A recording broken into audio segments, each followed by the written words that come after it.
செய்வார் ஒன்றே செய்வார் உள்ளத்தில் உள்ளது அமைதி இன்பத்தில் துன்பம் துன்பத்தில் இன்பம் இறைவன் வகுத்த நியதி வரும் துன்பத்தில் இன்பம் பத்தாகும் இந்த இரண்டு கட்டளை அறிந்த மனதில் எல்லா நன்மையும் உண்டாகும் எல்லா நன்மையும் உண்டாகும் ஆறு மனமே ஆறு அந்த ஆண்டவன் கட்டளை ஆறு சேர்ந்து மனிதன் வாழும் வகைக்கு தெய்வத்தின் கட்டளை ஆறு தெய்வத்தின் கட்டளை ஆறு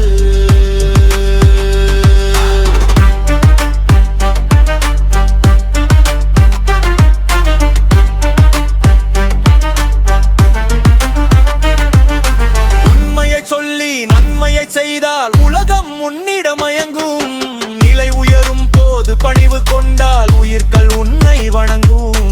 உண்மை என்பது அன்பாகும் பெரும் பணிவு என்பது பண்பாகும் இந்த நான்கு கட்டளை அறிந்த மனதில் எல்லா நன்மையும் உண்டாகும் எல்லா நன்மையும் உண்டாகும்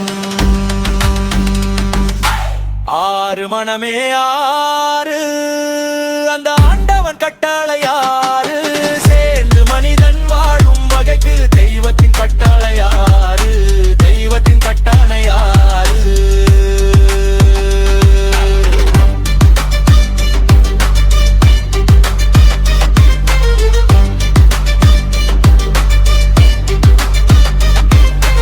ஆசை கோபம் களவு கொள்பவன் பேசத் தெரிந்த மிருகம் அன்பு நன்றி கருணை கொண்டவன் மனித வடிவி தெய்வம் இதில் மிருகம் என்பது கல்லை மனம் உயர் தெய்வம் என்பது பிள்ளை மனம் இந்த ஆறு கட்டளை அறிந்த மனது ஆண்டவன் வாழும் வெள்ளை மனம் ஆண்டவன் வாழும் வெள்ளை மனம் ஆறு மனமே ஆறு